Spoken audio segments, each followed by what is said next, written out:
This week on London Real, we have performance poet and hip-hop artist Scroobius Pip. Hello, my name is Pip, and I would like to speak some lyrics. I'll put as much time and effort into making a beautiful video as I'm willing to really craft in my lyrics and having the message there and making it all work. Thou shalt not put musicians and recording artists on ridiculous pedestals. So I love language, but I love that it develops and grows and becomes redundant in places and becomes more important in other places. You see a mousetrap, I see free cheese and a fucking challenge. I'm going to try music as a full-time career for 1 year, and if it works out, great.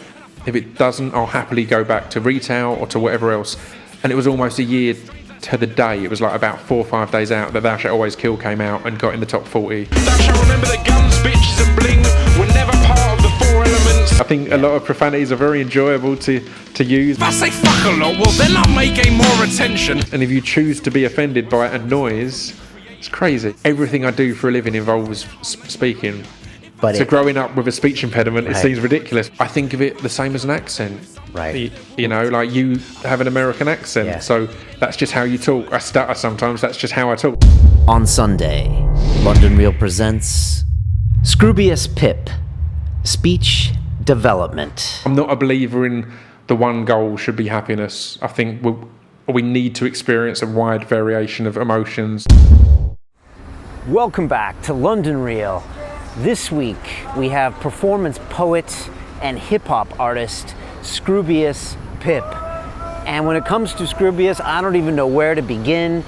You might know his tracks, such as Introduction, Beat That My Heart Skipped, and the one that broke him on the scene back in '06, Thou Shalt Always Kill. And yes, you heard me right.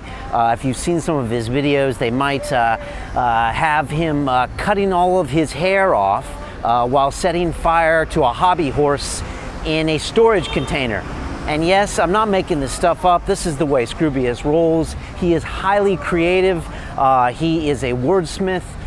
It's not, when I say the word performance poet or spoken word artist, I don't take that lightly with guys that we've had on the show like Sully Breaks in the past. You know, Scroobius knows his business. You know, on top of that, he takes his visual art very seriously. You know, his videos are in some way the essence of who he is and as important as the music tracks he makes. And in that way, I find he's a bit different than a lot of music guys who maybe think of the video as something kind of ancillary to their creative process. You know, Scroobius goes all in on his videos, and you can even see from the Thou Shalt Always Kill video made back in '06, man, this is pre-YouTube, man. Look at the aspect ratio on that, man. That's 4:3, and he still puts a lot of his all into it, and you know, it's just a fantastic way that he expresses himself. So I hope you enjoyed my chat with Scroobius. As usual, when I have people on the show, they're never what I expect, and I'm finding more and more with musical artists and performers that you know, the piece that they put themselves out there, you know, that persona that is expressed to the world is of course not who they are. You know, they're usually highly intelligent, highly driven, very disciplined people, and that's one of the reasons that you're watching their art. Because they made it happen, and it's rarely the crazy party people that are really those musicians behind, you know, the music video. So I always find that fascinating. You know, to be honest, I'm on a learning curve just like you guys are. Like, I don't know what I'm doing. You know, I never went to broadcasting school or any of that nonsense.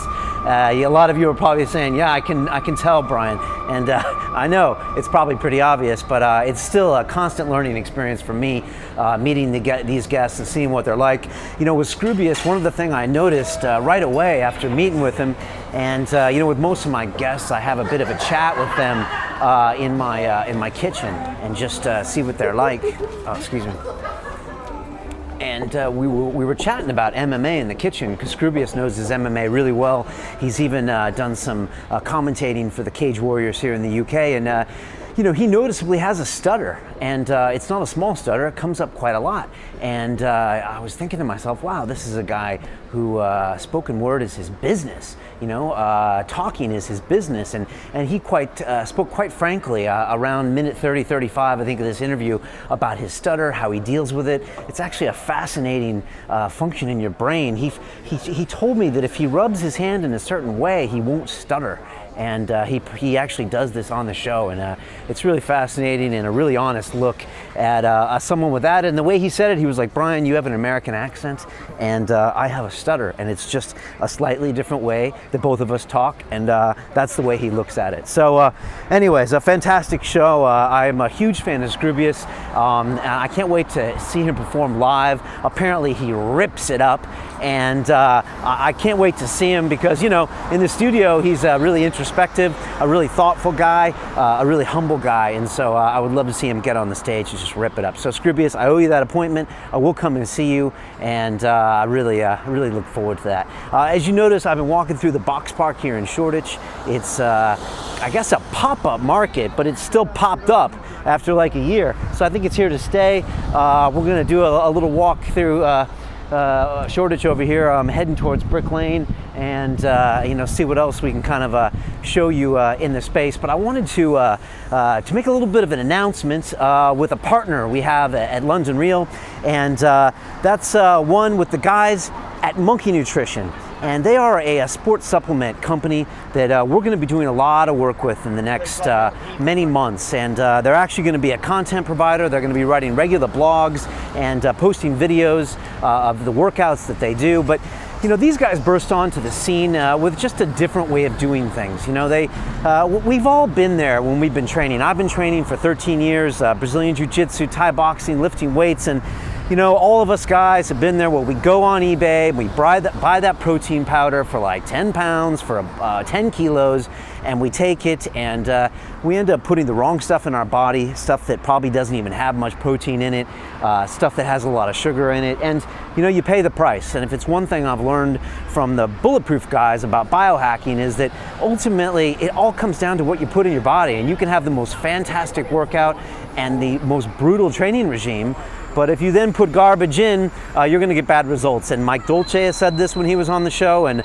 we've heard it time and time again. And these guys at Monkey Nutrition take everything that they do very seriously. And when it comes to their protein powder, which I'll be talking about more in the next few months, you know, they'll take the Pepsi challenge of anybody in the business when it comes to their product. And they stand behind what they do. They sponsor a lot of athletes, and they're always looking for the best. And the thing I like about them is they're looking to learn. They don't claim to have all of the answers, and it's kind of like us at London Real. We don't claim to know everything, but we want to ask the questions, we want to try, we want to make mistakes, and we want to try to figure things out. So very excited to have them on. If you want to learn more about them, they have their first blog post right on London Real. You can click here below to read it, and it's just about their ethos as a company and what they're all about. And they're a UK-based company, and they're a startup in that sense, which I kind of like because we're a startup as well. But their products are also available for all you guys in the US as well. So it's Monkey Nutrition. I love the name, I love the ethos, and I love the brand. So you're going to be hearing more about those guys in the future. We're walking through here, Brick Lane. Behind me is this famous statue of the twisted up rope. And it's kind of an ode to the garment industry that used to be really prevalent around here, and that's slowly kind of wasting away as this becomes the center of tech and people in the city that are moving around here to kind of be in finance. So, and that's a fun place around here. And I just wanted to give a shout out before we head out to the guys at Bulletproof. I'm a big fan of the coffee they make and the way in which I consume it, and that's with grass-fed butter and their brain octane oil. I mix it up. I just had a cup. I basically have it every single day of the week, and it's a great way to start the day. You don't eat a carb or a sugar right in the morning like the world and the government has been telling us to do for so long. You have some good fats and some good coffee, and get your day started right. They also have a fantastic podcast. They just had Ariana Huffington on the show, where Dave interviews her and asks her about biohacking. It's funny enough, Ariana Huffington was one of the first people that got me to take my sleep seriously about 6 years ago. So, you know, she's kind of OG in that sense, and big fans of what they're doing. There's a lot of exciting stuff coming up with the Bulletproof guys going forward. So please check them out. You can click on the logo. Go to their blog. They got fantastic information, and you know, they go hand in hand with London Real here, so you know all about those guys. And there you go. I'm going to sign out here as I cruise back to Shoreditch. I got a live episode of Silicon Reel happening in a couple hours. If you ever want to check that out and watch us live in the studio. Yeah, it's a bit techie, but it's also great stories and people that are kind of on their journey in life. They just happen to be doing it in a corporate way that's tech. So always come in and check that out. It's siliconreel.com. We got a brand new website coming up there soon, and you can check out all 54 episodes of that as well. And in the meantime, if you can like or comment on this video, that would be the best. Share it with your friends. Please subscribe. Those little things make a big difference. And yeah, it's your word of mouth that does it. So if you tell some people about London Reel, then big ups to you. And that's it. Now I leave you with the massively bearded. Yes, he's been asked if he is Osama bin Laden by drunk people coming home with him to Essex on the late night trains, as he says, and highly creative and really just one of a kind, Mr. Scroobius Pip.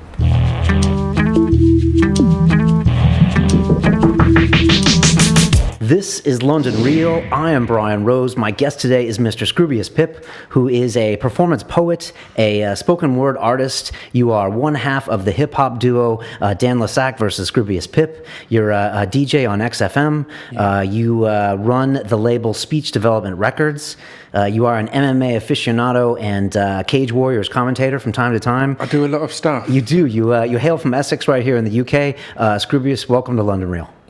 Thank you for having me. It's good to be here. It's good to be here. I think I first started hearing about you when we had Dan Hardy here, which was August of last year. And that was a really big episode for us because in anticipation of Dan, we really stepped up our whole game around here and we got all the cameras in. And I remember planning it for a bunch of weeks. And I just thought that Dan was going to be like the quintessential guest because, he was obviously quite a skilled MMA guy, but he was also really open-minded and talked about psychedelics. And also, Dan isn't afraid to come out of the psychedelic closet. I even told him that day, and this is when he was actually, I think, talking to the UFC about being an announcer, and he's walking me through the specifics of how he takes psilocybin mushrooms on the show, and I was just afterwards, I was like, Dan, you're so honest. Like, why do you do that? And he said, Brian, he's like, my whole life I've found that the more honest I am, the better people I meet and the better experiences I have. Completely. It's the only way to be. I hear people kind of in different careers and different industries complain about, oh man, there's so many scumbags in the industry I work in or in the area I work in or something like that. It's probably because you've portrayed yourself in a certain way that you've got in, if you've portrayed yourself in an honest and open way, you wouldn't have got into those, you wouldn't be surrounded by those kind of people. Right. If you're open about yourself, then you should be surrounded in the end by kind of people that fit and gel nicely with you. Right, so you might be attracting that energy in a weird way. If you've hidden certain things about yourself, then you might not be attracting the right crowd. And I think to give homage, the pioneer of that was probably Rogan when he was just talking about everything he did. And I remember I worked in banking for 10 years. And I remember before we did our before and after ayahuasca episode, I was like, okay, you're saying goodbye to the whole banking industry because you're going to be fucked if everyone ever watches this show. But then part of me was just like, I got to go that way. And I kind of did. And I honestly don't know now that if it would be, but it's just like, it's just been the right thing to be honest about this stuff. Completely. So. I remember there's a spoken word artist. I always struggle with the term poet because I think if you're not into the spoken word scene or even that,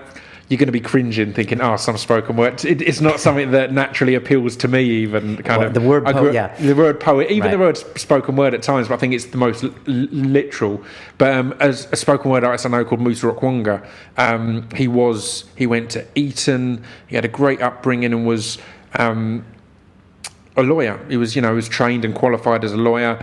And then one day he realised that he can't be a lawyer and be honest with himself about who he is and what he is as a poet, as a spoken word artist and all that. And he quit and, he's become a journalist in all sorts of other kind of areas and he's doing great. But it was always a beautiful thing to hear that he's like, even standing up in front of 10 people and doing this particular poem about this particular subject where I'm being honest, it then makes me feel like a fraud in my day-to-day job. Wow. So it was kind of had to pick or choose, had to either be a poet, in inverted commas, a poet or a lawyer, and he felt you couldn't really cross the two over honestly. Wow, and that would affect his poetry if he was doing something he wasn't completely sincere about. And I said, if you're thinking in anything you write, I mean, a great advantage that I've had in my career is the first thing that I wrote was a track called Thou Shalt Always Kill, and it went in the top 40 instantly and was our big song. So I wrote without worrying about what other people think, without worrying about anything else, which set me up nicely for that. But if you've got a job or anything else where you're thinking, kind of want to say this, but as you were saying there, kind of want to talk about this, but I don't want to affect... Right. Then it's going to inhibit what you do. Whereas if you've always had that thing of, well, I write what I write and hopefully it hits the spot. I've never had that fear of, I can't really say that. Right. It's kind of, if I feel it or think it, then... And that's something I think we should all think about, because and people get that vibe. Humans know when you're being 100% or when you're being genuine, or humans know when you're even doing something that you enjoy. Yeah. So a lot of us were taught, okay, just go do that job and smile and say the things you need to do, and then go home and have your free time. But it does invade your whole personality, doesn't it? I've always been one for that. In every job I've had, I've always struggled to just clock in and clock out. Clock in, clock out. Like when I worked in a record store, it's in retail. It's not the most exciting job. It wasn't like a cool, hip indie record store. It was HMV, so it's kind of... But I worked really hard at it because it's like, well, if I've got to be here, I've got to be here. Do you know what I mean? I need to be 100% in it rather than going home each night and moaning about it and how I want to do something else. Like, I do want to do something else and I'll work on that. But in the time that I am here, I'm going to be really good at selling DVDs. If that's what I've got to do, then that's what I've got to do. Otherwise, I'm spending 6-7 hours of every day wasting my time and doing something I hate. Do you know? Like not developing in any way. Right. Well, you just took my two leads there. One is Thou Shalt Not Always Kill, which you released in 2006. I was watching the video of it yesterday, and it's funny to watch that video. It's got the old aspect ratio. Yeah. And then you realize, or people don't realize, that it was hard to make videos back then. You couldn't buy a DSLR. YouTube didn't exist. So quick how it all happens. And you had a video that there were camera shots. That I know the opening shot, there's someone walking out on the streets of London. I mean, you guys thought about making that video, obviously. Yeah. I mean, it was all... we still made it. I think we had £200 to make it. And, it was all done with a lot of love and creativity more than anything. And then, exactly that. It went up on YouTube because it was just as YouTube was starting to become a real channel for that kind of art. Right. And not art, that sounds too pretentious. For music, for whatever you wanted to put on there. And again, that was it. It was a time when you didn't realise that you could spend a time that previously you couldn't have that kind of exposure. You had to be on a major label and on MTV and on this and on that, or you didn't have it. Whereas we made this video for a couple of £100, and it was challenging stuff about the way people live their lives. It was a lot of tongue-in-cheek stuff, but also a lot of social commentary, which again you're not going to just walk into radio play with that and MTV play with that. But because of things like a YouTube, if it was something that people could relate to and interact with, then you've got your audience. And back then, people forget there weren't actually that many videos on YouTube. So if you had something hot, it would actually get watched a lot. And a lot of those YouTube youngsters that were uploading content, they became very famous in the YouTube community because there weren't a lot of people that had joined. I know probably no music videos were on there. Probably the MTV stuff was staying on MTV. And it was really interesting because there was I think there would have been a music videos on there, but you're exactly right on that. People would go and watch stuff on YouTube, which is different to what people do now. Now people watch a specific video. Yeah. Do you know what I mean? Whereas people at that point would go, what's happening what's today? Popular on YouTube? You are using YouTube more as a TV channel than as a host for an individual thing that you want to watch an individual clip. So it was a good thing, in that it got that initial hype. And then because of that, it's because of that we've got to tour America, Japan, just all these things around the world, because people would go, all right, well, it's got 1 million views. What's going on here? Real. I'll give that a look. You've been using YouTube your whole career. I mean, if you look through, you got some crazy stuff on YouTube, like great videos. You did the X Factor spoof. I want to talk about that in a bit. But you were actually using the video to sell your singles at the end. You're like, buy my single here, that kind of thing. Really intelligent use. But just quickly on the song, like you submitted Thou Shalt Always Kill to, was it John Kennedy's Exposure show? And they played it within a couple hours receiving it. Like you said, you're in the top 40 right away. I mean, this song is really... it's on many different levels. You look at the YouTube comments on your song, and there's people that are either getting it or not getting it at one level. People not getting it or getting it at the second and third level. You're calling a bunch of things out. Completely. What happened there? And it was just, as I said, it was insane. I mean, it was a crazy experience and again, a lot of luck there, I guess. But with that song, it was a spoken word piece I'd written and had been trying out at shows. And for anyone who's not heard it, it's basically a list of commandments, but just adapted for today's world kind of thing. And I'd use it as spoken word gigs because it was an easy one to adapt. So if someone's like overrun hugely or been really condescending or anything like that, you can add thou shall not be a condescending prick when everyone's just here for the same reason or things like that. Like a stand-up comedian, you can do some crowd work. Could just adapt bits, but put it into an already solidly structured piece. So I knew I already had the bits that would make the serious points or social points, but I could add a lot of different areas, if I needed to. And Dan Lasac had remixed a few of my solo stuff, and he sent over this one beat, and I think he was watching 40-Year-Old Virgin. Okay, so it's just a weird reference, but I remember he'd by the time it had finished, I'd written the vocal and recorded it and emailed it back.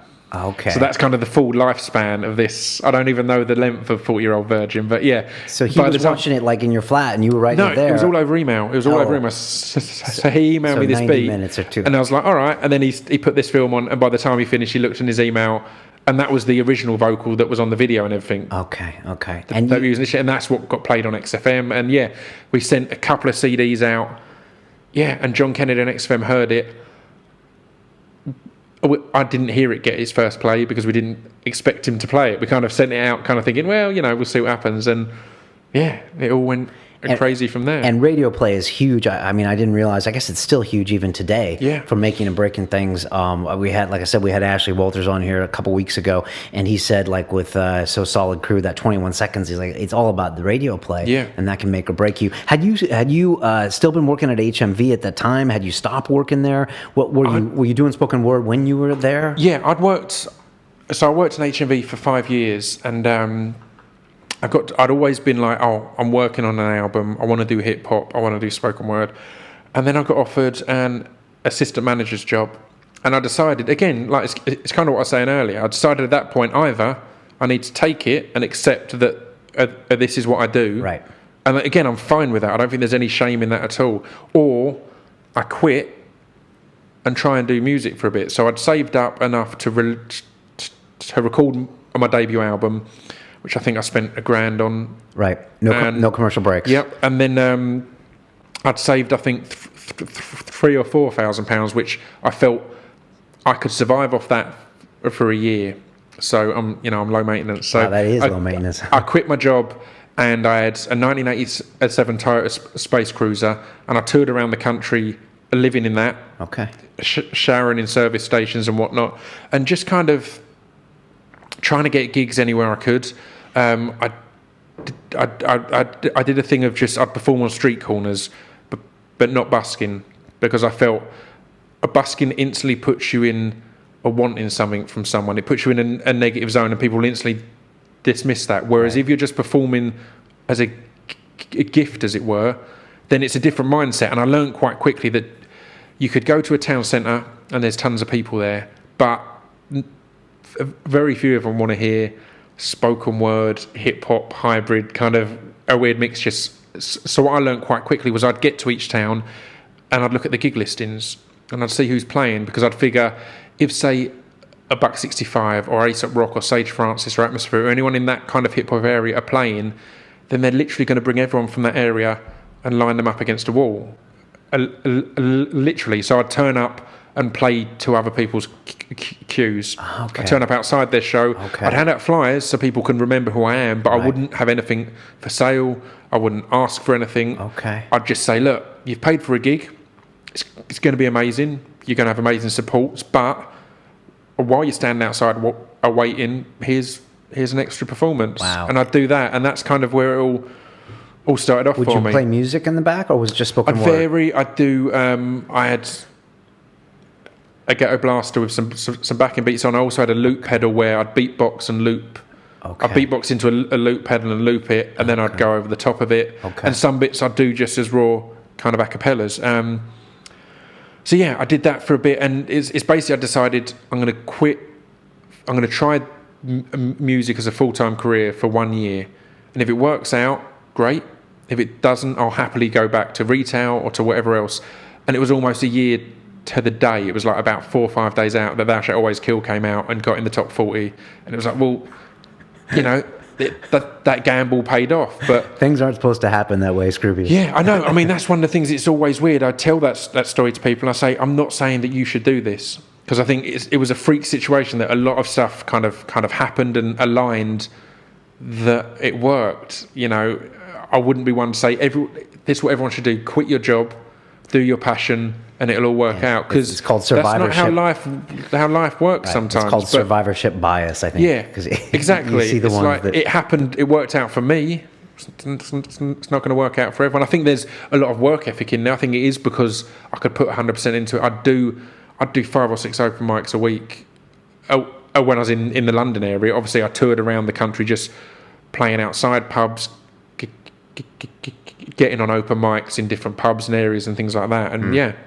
And I worked hard for this it. whole vibe of not busking is interesting to me. So if you stuck a hat out there, or if you put something on like "Give What You Want," it immediately changes the relationship, and they don't want to become fans. That you're intruding on them. Yeah, I think so. I mean, it's just something that I felt personally, because I don't live in London, but I live just outside London. I've come to London a lot, and I'm aware of how much, I don't know, how judgmental at times I'll get of buskers. Right, It's a you see him in busker. the He's trying to do tube. something. You'll be like, Yeah. oh, he's not that good. And it's like, Right, and he's giving you free music. It's because And you're a it's musician. because he's asking for something that you kind of have that, and I don't know. I guess it becomes easier to walk past. Whereas it worked best in the situation outside of other people's shows, because I'd be able to articulately explain that, look, I'm not after your money. Right. All I'm saying is listen to this, you know. Right. And again, it's kind of not forcing it unsolicited into their face. It's researched solicitation, it's your because target it's saying, look, audience. you're into this kind of thing. I think you'll probably dig like what I'm doing. If you don't, it's not a problem. Like you've seen for years outside hip hop shows, people will be hustling their CD, just trying to sell stuff. Right. And again, I think that is another thing that, from going to hip hop shows for years, it felt like, I don't know, something obviously isn't working there, because you see the same guys outside every show on the same hustle. So I don't know, there was a lot of things I thought I needed to find a different way to do this, and not selling anything seemed to be the one for me. As I said, it was at the time where MySpace and YouTube and all that was just coming about, so I could hand out flyers with information of how to easily buy stuff from me, or at least follow up on me and know what's happening, so I didn't have that instant need to go, right, either they buy this now or they never hear of me again. Right. So you evolve with the times. Because 5 years earlier, you couldn't have done that. Exactly. No one was 5 years online. earlier, it's like, how are you going to find out about me in the future? Whereas at that point, I could say, look, and again, it's a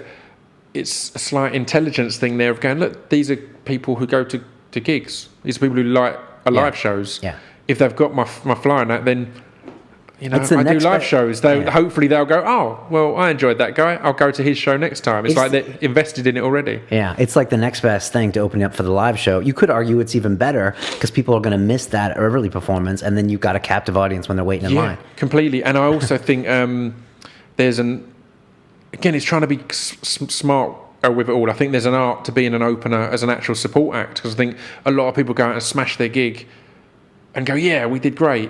But if you're not putting a flyer or something in their hands, it's arrogant to think they're going to remember you in any way, because you can kill it, but then the band that they've been listening to their CD for months is about to come on and play an amazing set. Right. That's what they're going to remember in the morning. They're not going to necessarily remember the support band who they didn't know any of their songs, but it was cool.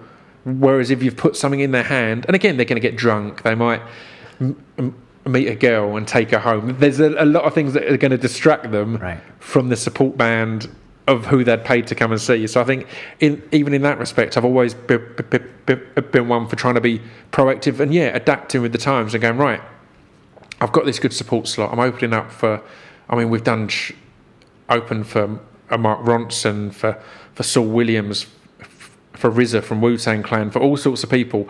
And again, it's trying to go, right, it's cool to get the gig, but you can't just get the gig and then pat yourself on the back and go home that night again.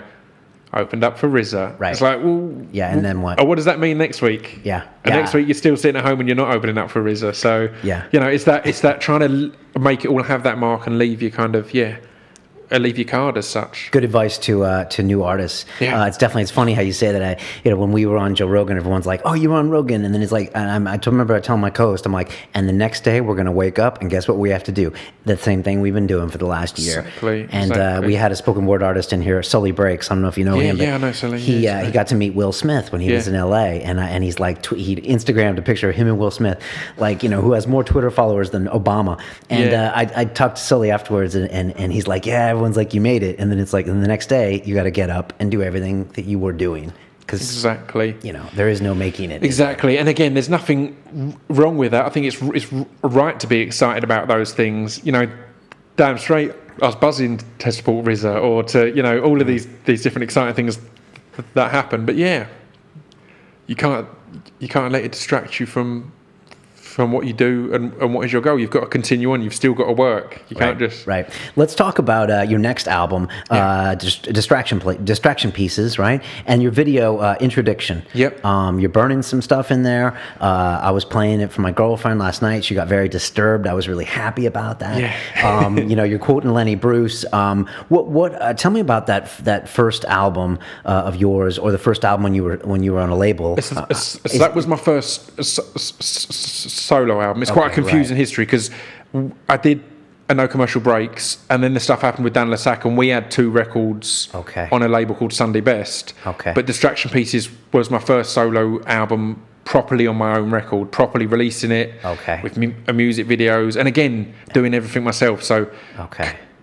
co-directing everything, doing a lot of the editing now on the music videos and everything. So, and were the beats done by Dan Lasac or not? No, the beats on the solo record. That's where I kind of built my LA connection. So it was working with a lot of different producers, but one of them was Danny Lona, who was in 9 Inch Nails and loads of amazing stuff. And he managed to get Travis Barker to play drums on it, and all sorts of people. And it's also how I met Eddie Bravo through Danny. So I'm now working on my next solo record, which I've only just started, but that's again hopefully a Travis Barker has already laid down some drums for it, and Danny's in there. So yeah, it's exciting to work on that. Did you record that album in LA? Recorded again. It's all over email, man. I've used the technology just. So Travis will lay a drum track and send it to you. Yeah, he sent it to Danny, and Danny made these beats. So the album was out, and Introduction was out, and it had 1 million views, and because that was another one that one I made for £100, and it was just me. I locked in a metal container. Yeah, it was like a container. I cut my beard off, I shaved my hair, and it had to be one take. Yeah, I saw that. Because of what happens in it, because cutting my beard off and stuff like that. How many times did you practice that before? Again, it's tough. You can't really practice. Like the clipper in your hair, it's like, I don't know how long it takes to shave chunks out of my hair. It's like, I'd imagined it all. I knew the songs, and the other people involved, like all my friends, again, just a small crew, were all far more nervous than me for some reason. I was like, I know the words. Right. Or whatever happens, I know the words, so I'll be able to adapt. I've always been quite good at kind of, I think this is going to sound odd, but I think it's from growing up with a stutter. Right. I've always been good at adapting things in my head. So when I was growing up with a stutter, and I'd be thinking a few words ahead in the sentence, and I'd know I was going to stutter on a word. So while I'm talking, I'll be thinking of a word to replace that word. So I think that's set me up well for things like that. I was like, look, the basic thing is I know the lyrics, so I'm going to deliver the song correctly.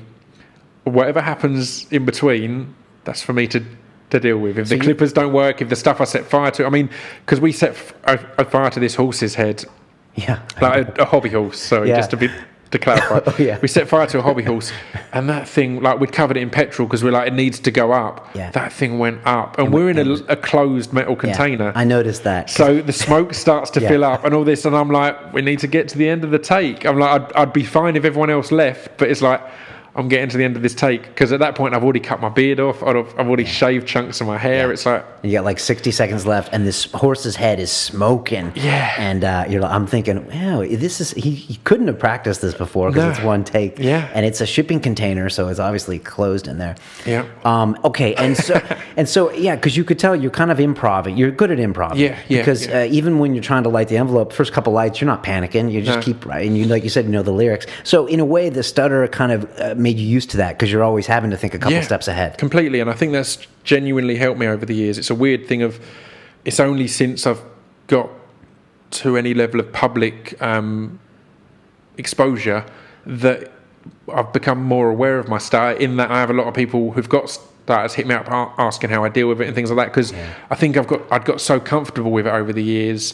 I think of it the same as an accent. Right. You know, like you have an American accent, so that's just how you talk. I stutter sometimes. That's just how I talk. That's part of my voice, of my, you know. So I just stopped panicking about it, and I think it's benefited me in that way, that it has allowed me to.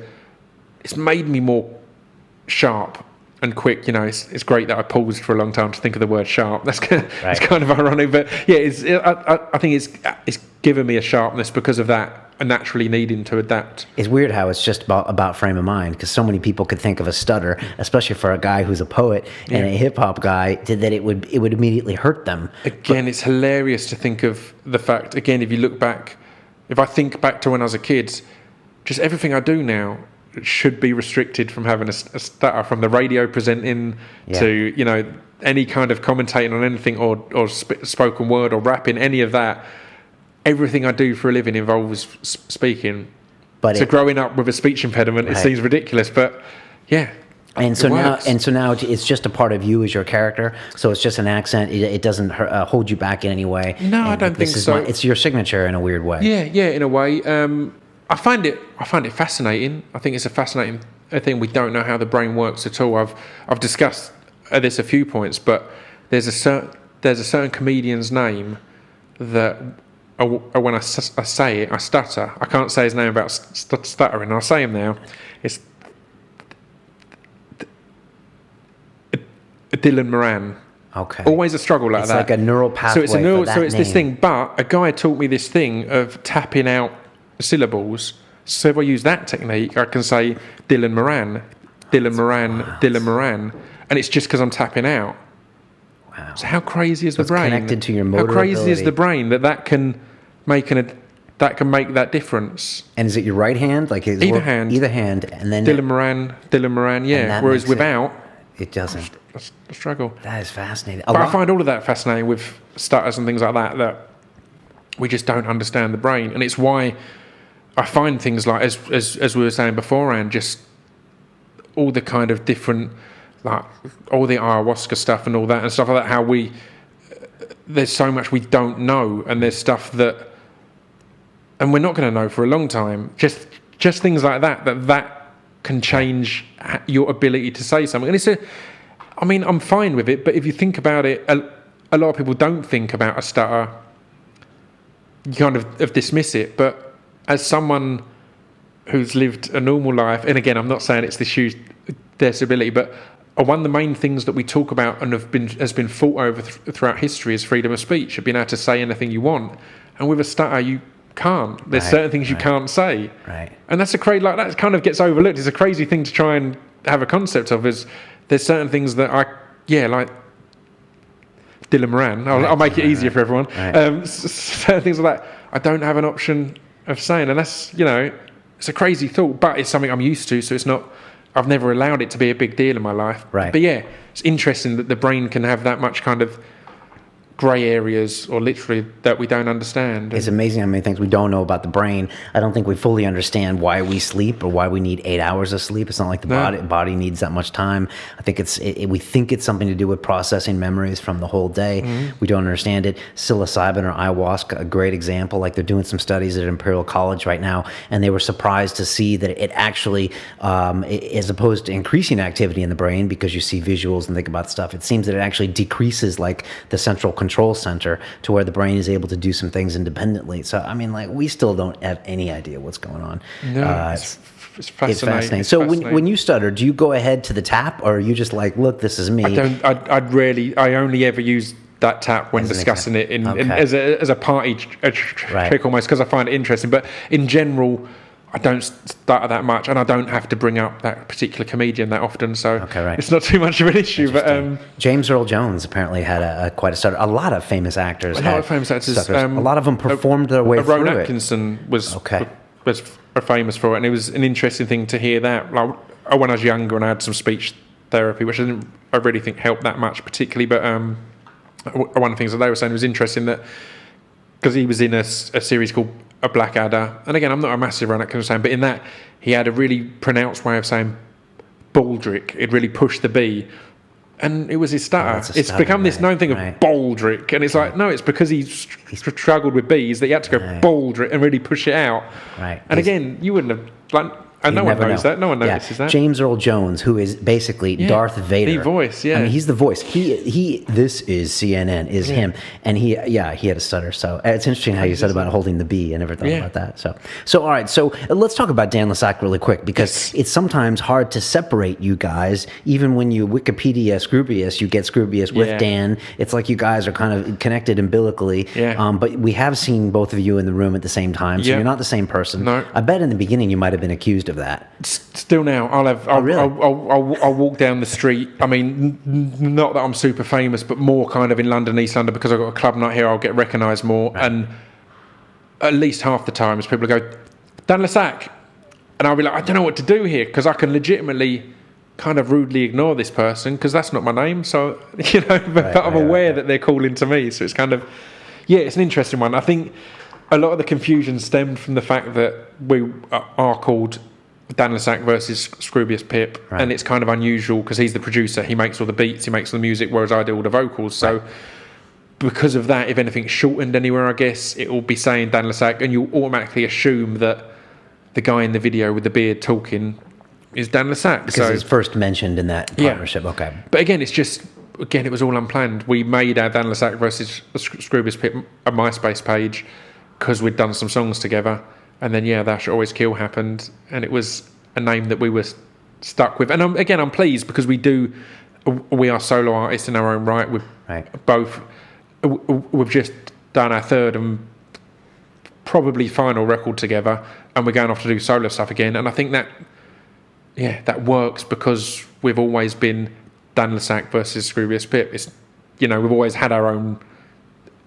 Been our own entities, I guess. Yeah, I saw an interview with the two of you, and you seemed like it was a great way of working together because you can kind of join up and get a couple tracks done or an album done, go tour, and then go do your own thing. And you don't seem to develop tension that can with bandmates that have to stick together and have to get everyone back together in the studio. And it's not as big a thing of, because again, like, we've announced that because we always planned to do 3 albums, and this third album has been our biggest sales-wise, our biggest tours, and it's kind of, this for us, that's a great way to go out. It's nice to go out on a high in that way, but we've kind of said to people, that's the last record, and you're splitting up, and it's like, it's not that dramatic. We're not. There wasn't a big, are we going to split up? It's like, I'm going to do some solo stuff now, and I've not got any plans to do.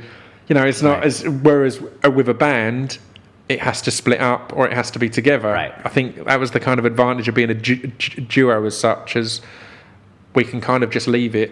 And it doesn't feel like this big thing. It sounds like Chael Sonnen's retirement to me, as in I don't believe you. But that's the beauty of when you're an MMA fighter, is that you can retire whenever you want and come back whenever you want.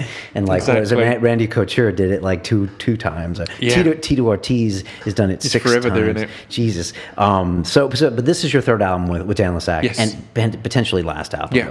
And so now that's done, and now you're going to go back and work on your own piece next. Okay. And you re-released No Commercial Breaks later. And what was that all about? Why re-release it? Well, it was basically my original release of No Commercial Breaks. I think I only made 1,000, I think it was. And is it true you put your own a fake serial number on it and barcode? Yeah, it was all made up stuff. I mean, that's why Distraction Pieces I see as my first release on my label properly, because it had a barcode and catalogue number that was registered somewhere. On No Commercial Breaks, I didn't know what I was doing. I'd seen you need to have a number on it. I worked in record shops. I put a number on it. I didn't. Good idea. Didn't know how to register it and stuff like that. So, but because I only made 1,000 of them, I think the most a one sold for on eBay was about £250, and it's like cardboard CD and all this. So it was one of them where I wanted to give it a proper release, and I'd done a spoken word tour, so I thought I'll make it a 2 CD thing, and I did it as like this amazing case that's a pop-up book, so you kind of open it up and the CDs pop out, and it was. I wanted to give it a proper release so that people wouldn't have to pay insane amounts on eBay for it. Okay. But I wanted it to, you know what I mean? I wanted to have a reason. I wanted to make it a specialist thing, so it's this nice. Yeah. Okay. And so talk to me about spoken word. I mean, we had Sully Breaks on the show a couple times. He's co-hosted with me a few times. Yeah. And, he does spoken word. You announce him as a spoken word artist. Like you said, it's probably just one notch above poet when it comes to people understanding what that is. But then you lay a beat over it and you say hip hop, and everyone knows what that is. Yeah. So how do you tell people what you do, and what do you do? Do you still do spoken word? It's the beauty of the way the world is now. Is I don't need to tell people what I do. I can show them on a phone or on a laptop and things like that. Because I think all of these terms, by their very nature, every term is personal. So I could be a hip hop fan, and you could be a hip hop fan, and we could have 100 CDs in our collection each, and we could have none of the same CDs because it's such a broad thing. And I struggled in the early days of referring to myself as hip hop, just because in the area I lived and grew up in, and a lot of the circles I mixed in, I started off being more into punk and hardcore and stuff like that. And Thou Shalt Not Kill. That's Shall Always Kill. Sorry, that's Shall Always Kill. You're talking about Pixies and all these records that aren't hip hop. Yeah. That's what's kind of interesting. Exactly, and it's kind of, so it was that weird thing of I struggled to call myself hip hop just because I knew a lot of people I'm into would associate hip hop with if 50 Cent or whoever, who I don't think I'm like in any way. You're not. But I mean, I'm into Sage Francis and, even like De La Soul, KRS One, Public Enemy, things like that. But if your relationship to hip hop is one thing, then it's still a pointless label. Say I'm hip hop. Oh, I don't like hip hop. Oh no, it's like I don't like 50 Cent. It's like, well, neither do I. Right. For a man, but I'm hip hop. Right. So for a man that uses language as a living, which is what you do. Yeah. This is where language limits us as human beings. And I mean, again, I love that. I love. It always annoys me when people are precious with language as well. I love language, but I love that it develops and grows and becomes redundant in places and becomes more important in other places. I mean, as you mentioned in the introduction, I reference Lenny Bruce. I'm a massive stand-up nerd, and Lenny Bruce was, I think, one of the ones that blew my mind with his illustration of how stupid it is that we give so much power to certain words and to languge and things like that. Yeah, profanity. Yeah, completely. And in Lenny's case, he had an amazing piece on all sorts of different racial profanities and showing that they're only horrible or they're only powerful because we allow them to be. It's so stupid. I always remember seeing him kind of explain that a 7-year-old kid hasn't got the mental power to insult another 7-year-old kid in a way that will make them question their history and heritage and all that, but give them certain different racial slurs and profanities, and they can. Right. And then watch the parents' reaction. They can say that one word and make that person feel like a second-class citizen or like feel useless or empty or worthless. Why have we invented that? Why have we given that word that power? Why that didn't exist? That's not something that could have been done. We've chosen, like, as much as you can hate any word, any horrible slur, we invented that. If we hate it so much, then take the power away from it, make it meaningless, make it not that thing. It's all. Do you know what I mean? It's all man-made. It's all human-made. Do you debate this often with other artists? Or yeah, I've discussed it plenty in the past. I find it fascinating. I've discussed it with other artists, and I've discussed it with my mum. I've discussed it with anyone because it's kind of, my mum isn't a fan of swearing. Right, fair enough. She thinks it's not great, but she respects my angle on it. cunt is just a word. Right. I'm sorry if we're not allowed to, It's but in- it it's can be in- bleeped out, but it's just a word. It's just, it's the only reason, like, you're choosing to be offended by that. Right. It's completely your choice. It's a noise that we make with our mouths. That's all it is. And if you choose to be offended by a noise, it's crazy. Right, and then like in introduction, you're like, you say fuck, and then you say cunt, and you're like, what this word might make you feel this way, and then this word might really upset you, and it's just, and it's crazy. It's crazy the power we give to these things, and I like swearing as well. There's that part of it. I enjoy it. I think a lot of profanities are very enjoyable to use and say, and it can, particularly when a writing, it can be great. Full stops or highlights or points. Right. So you're saying that the prevalence of online video makes you not have to define yourself by a specific limiting word. Yeah, completely. A poet on this, because what do you do? Here's what I do. And your website, Here's very literally specifically, it doesn't describe what you do. There's actually not a very good description of what you do out there. It's just like, and I got a feeling that that's by design. Yeah, pretty much. Because I think again, it's adapting with the times. It's becoming redundant. Why spend 10 minutes reading an article breaking down what I am or what I do when you can watch 2 or 3 of my videos in that time showing exactly what I do and make your own mind up. Make your own decision. Why read this and go, this sounds like I like this, and then watch it and don't? You could just skip that and watch it and go, I don't like this. Right. Does a word almost in a weird way give someone else control over you, or give someone else power over you when I hate to use the word label, but I'm going to use it, when they label you as this, and then they can be like, does that reduce your power? Yeah, I mean, I understand it. I understand it because people need to, particularly, I mean, even on a show like, and if you have to say next week on the show we've got, you can't say next week on the show we've got, here's a video. Do you know what I mean? You need to. It's a necessary thing, but it's just something that I try and keep away from as much as possible because, I think any label you can give, there's good and bad in all of it. It's like with music or with comedy or anything like that, I'm into stuff that I enjoy.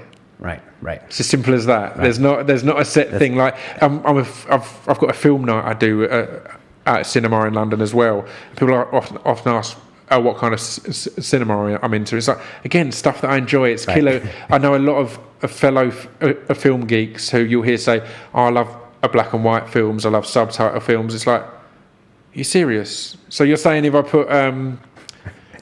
put Dude, Where's My Car into black and white and gave it subtitles, it would become your kind of film? No, it's not. It's like, that's a ridiculously arrogant and odd thing to say, or pretentious thing to say, as I like it in this form. It's like, I get enjoyment from a blockbuster as much as I will from, a French art house thing. It's kind of, Okay. Well, I like what's good. So if you go to Scroobius's movie night, it is movies Scroobius likes. Yeah, that's what it is. Exactly what it is. It is. Or maybe you shouldn't even say that. It's movies Scroobius is playing for you that night. Yeah, exactly. Right? Was it David Lynch famously said, because they always wanted a Q&A with David Lynch after his movies, and they'd be like, okay, but what did it mean when this happened? What did it mean when Blue Velvet? And David Lynch said, look, the movie is the movie. You watch it, and then that's it. It's not the movie and my Q&A. It's not my movie and the interview. It's like, it's the movie, and that's it. Yeah. So I find all that fascinating. I find it really interesting times that, because, I mean, again, we're turning this into all talking about social media, but because of the way the internet is, I find it fascinating. I think it's good and it's bad, because previously with music, or with films, with anything like that, you'd watch them or hear them, and you'd interpret them in your own way, and that's all you'd be able to do. Right. Whereas now it's so much easier to ask the meaning behind this lyric. It's why on lyrics again, as much as possible, are within the realms of being polite, because I'm a big fan of manners. I think it's hugely important. I like that. Within the realms of being polite, I try to not explain my lyrics too much, because they do mean something to me, but if they mean something different to you, then that's fine. I think if you choose to sell your art, you have to hand over a lot of the meaning to the listener. It's what they need it to mean at that point. Right. It annoys me a bit when artists get really adamant over, no, it's not that, it's this, you're understanding that wrong, or whatever. It's like, well, you've sold that to that person, so it's their right to interpret it in this way. If they're seeing it as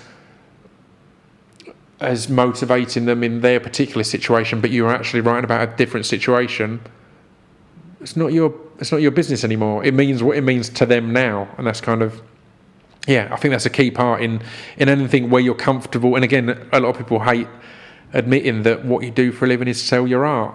Again, it's a tough thing to get your head around. It's like, no, I'm a musician. It's like, you're a musician who pays his bills through being a musician. You're selling your art. You shouldn't be ashamed of that. Like, I've not got a problem with that. It is what it is. Are you comfortable with that? Yeah, I'm fine with that. It's completely is what it is. If I wanted to, I could be an artist and not charge for anything and have a job doing something else, and then, that would be one thing. But I've made a conscious decision that I want to make a living from this, a career from this. I do. And again, I feel, rather than ashamed of that, I feel lucky to get to do that. I make a living from doing stuff that's enjoyable. It's hard work, but it's enjoyable stuff. So, yeah, I'm fine with that. I'm fine with the fact I sell my art. And again, particularly spoken word artists hate that. What? They hate that their poetry is, if they're making a career from it, that they're selling it.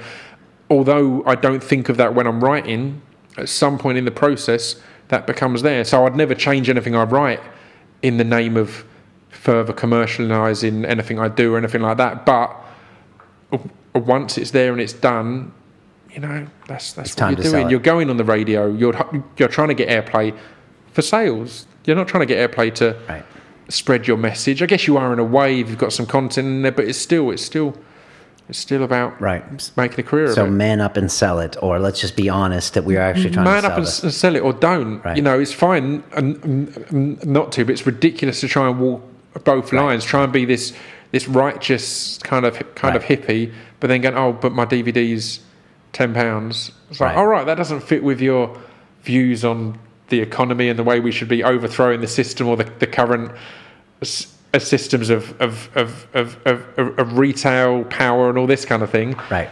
It's like, yeah. I think with spoken word artists, since they decided to not play the music game, maybe in their mind they're like, I'm not like those guys that do those things. So maybe those guys are the harder sell. And again, that's completely fine though, and you can do that. But if you live your life in that way, as I said, I've chosen to make this my career rather than just my art, as it were. Right. I've chosen that this is what I do for a living.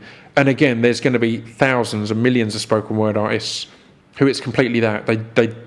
They make they write what they write, and that's it. They're putting it out there, and it's this piece of art. But if you're making a penny from it, you're selling your art. Right. You've got to deal with that. Well said. I've heard that if people would ever dare, and I don't know this, to download one of your songs illegally on a torrent, I'm heard that they will actually get a track of you rapping about how they've just stolen your stuff. Is that true? It's one of the things I did on Distraction Pieces. It was the first time I was doing it all on my own label. Oh, right, so because again, I'm not even that familiar with torrents and whatnot, but I decided to do a thing. So I got all the beats, so it was the right length, and then I just sat there and talked. And it's weird because it kind of turned into kind of a director's commentary on as DVD extras, because I talked about the drums on this were by this guy, and this guy did this. But it was kind of to get that message across that, because again, people are going to steal stuff.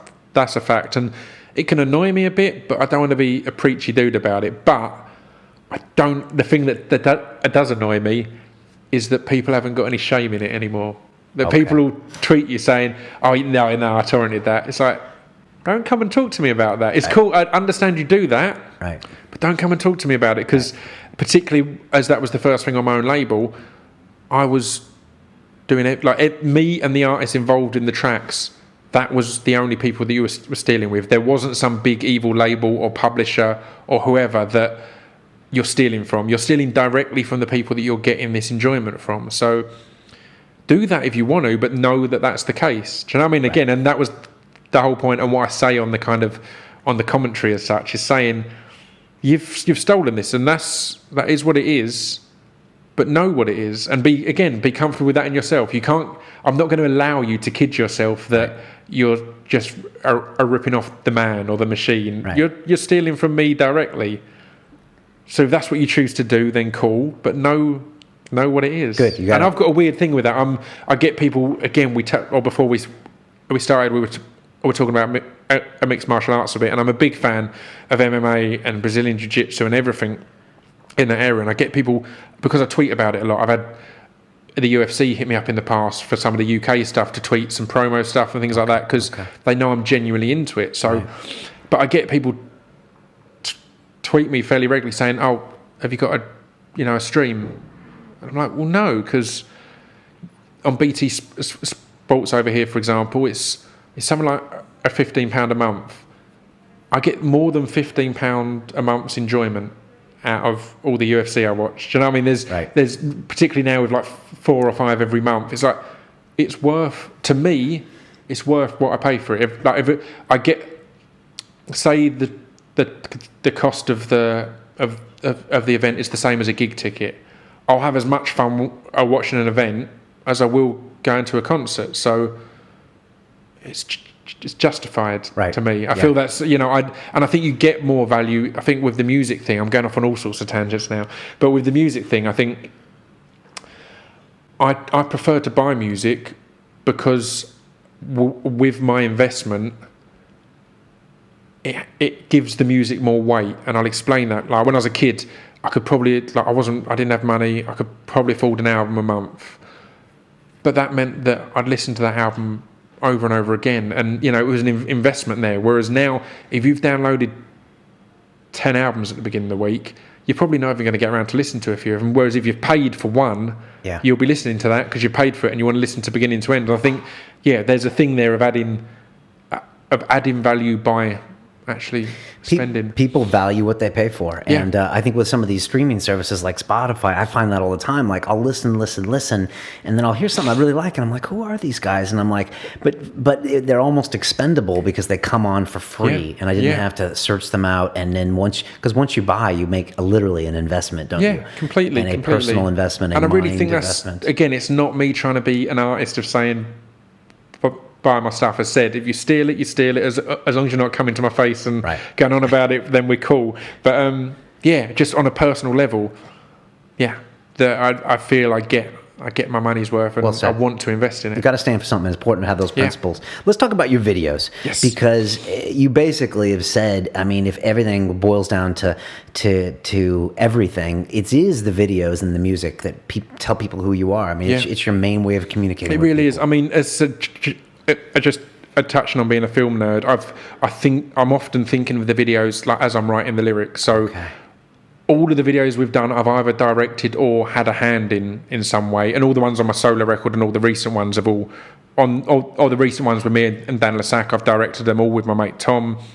I think it's a key side of it, and I think it's a side that a lot of artists forget about. I think if you're not a pop artist and you're making a video that's just going to have a naked women in or whatever, which again, I've not got a big problem with that. If people, let's not get into a feminist thing, but if these people are all choosing to be in this situation and being paid and they're adults, then you do what you do. But I find it as exciting an art form. So the videos are as much of a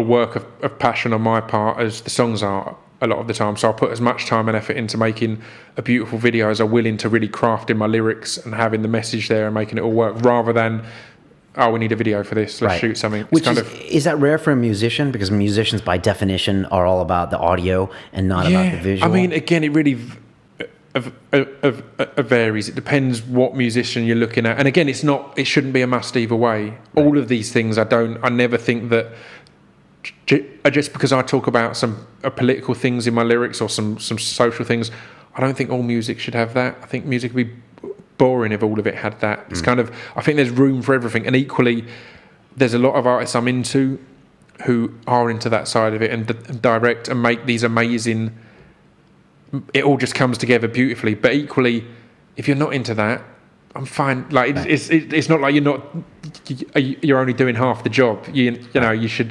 This is what anything that you're passionate about naturally should go into it, rather than going, well, I've heard now that you're meant to direct your own videos as well and have this. It's like, well, it's what works. So you've had some crazy videos. I watched like 5 or 6 of them in the last few days and getting ready, and it was everything from you in a shipping container, lighting horses' heads on fire. Okay, they might have been hobby horses, but to there was one that you released for a Christmas album where it's you in this room, kind of reliving. It's really dark, and you're reliving some things where the room was kind of trashed when you got there. That was our last single. It was released at Christmas. Just because we thought it'd be fun to release a really dark, serious, intense song when everything else is, hey, Christmas time. But yeah, I mean, that was my favourite one that we've done because I had to learn the second verse in reverse. Oh, great. Because what happens is, as you said, for the first verse, the room is all smashed up and I'm kind of going through it and I'm gradually taking off a suit. Yeah. And then when the second verse starts, it all starts to fly back on me and the room starts to unsmash because I'd learned that. And you learned it in reverse. It was intense. So you have to play it back and learn it that way. The way I did it was I got Dan Lasac to send me the a cappella reversed and then I wrote it phonetically. Okay. So that it's like woo, su, wah, and things like that kind of. Jesus, okay. And I did it that way. And again, it had mixed results. I learned all that. We did a making of, which is online somewhere. And the first bit we watched it and it worked. And I was buzzing because of having to learn all that. And I ordered up on my Alpha Brain to be really. I was like, I need to be proper on this. But some bits didn't work because some things backwards when it's like makes a or whatever noise, if you replicate that with your lips, it's not going to be the same as that reverse. So we did another way of doing it as well was we did a load of takes of me lip syncing backwards, and then we watched over and looked at what didn't work, and then we got me to say them lines forward, then we reversed it, turned the sound down and tried to write what it looks like I'm saying. Okay. So it looks like I'm saying like a cow, hat, moon, dog, and then so we rewrote that. So then I'm saying that in time with the backwards. Okay. Jesus. It was intense. It wasn't easy. But again, it's the beauty of being limited by budgets. Okay. Again, I think that's a great thing. I think your creativity is pushed hugely. If we had big budgets, we could say, let's just shoot on this airstrip and have this going on and that going on. Right. Oh, when you're going right, we've got...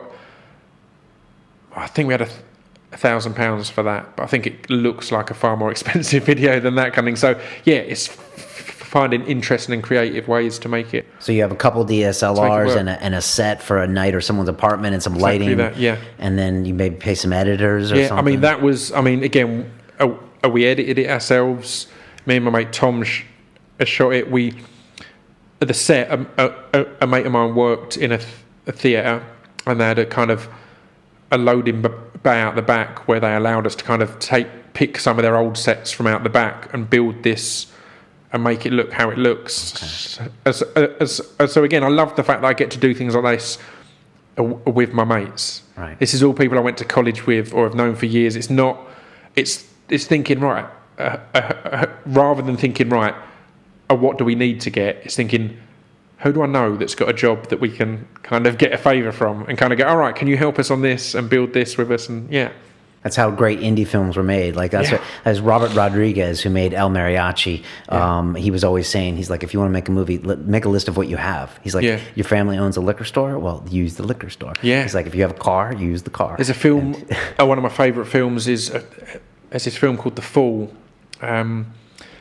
And the first time I watched it, I'd heard it was kind of an independent, I think it's Spanish film.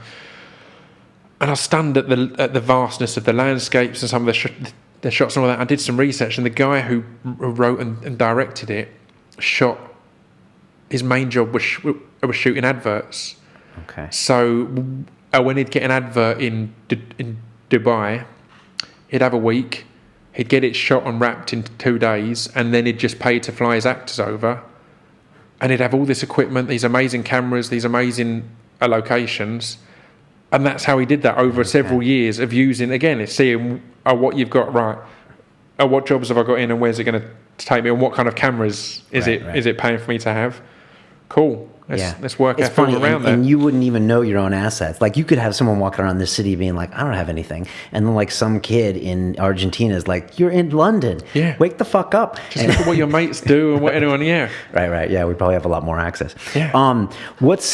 Tell me about the beard. Have you ever thought of getting rid of it? How did it start? It's a big part of your look. It's really weird, isn't it? Because it's become beards have become a huge thing in London now. Yeah, And now, in the last 5 years. I'm not into beards, which sounds odd because I've got a beard, but I'm not like a fanatical. I have people hit me up talking about their beards all the time. I was like, it's just a thing that's on my face, man. It's not this big deal. And but again, I've, as you said, though, I have used it. I've used it as, it's using your tools. It's your signature. It stood out, and so I've used that. And the reason in introduction I cut my beard off was, till that point, everything I'd done had been with Dan Lassac, or everything I'd done that people really know of. And I thought, right, how can I make sure that all the Lassac versus Pip fans at least look at my first solo song?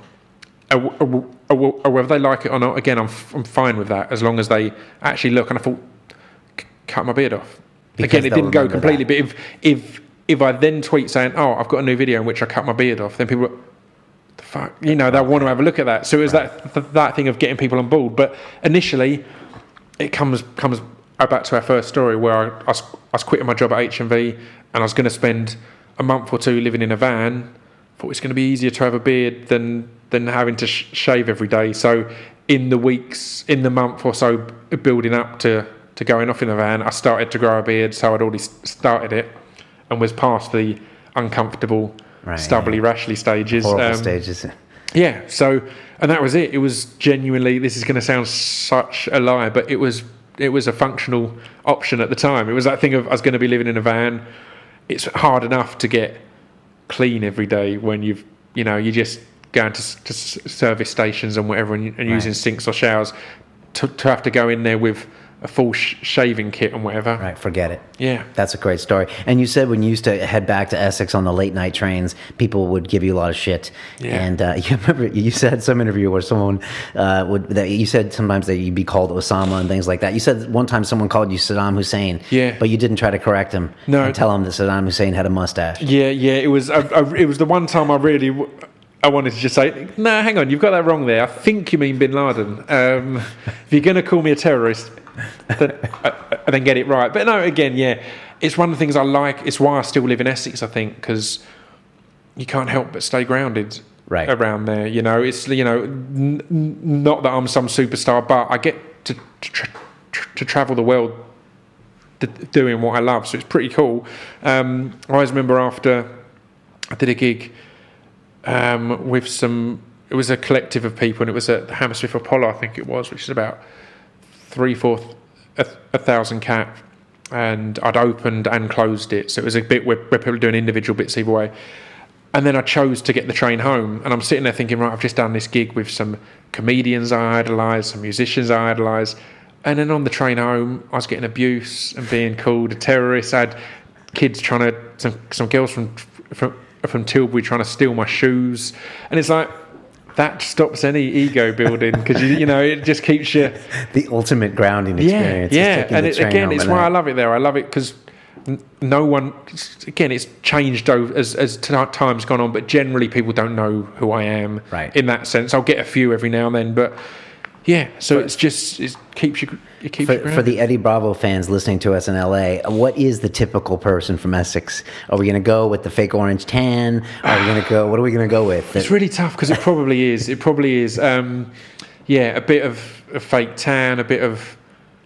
I live in a rough part of Essex, so again, it's tough having a look like this, because again, it's an area that's got a lot of racism, of sexism, a lot of cocaine, a lot of kind of just violence and not nice people. But I'm painting it well, aren't I? Come to Essex, it's lovely. But no, it's, again, I think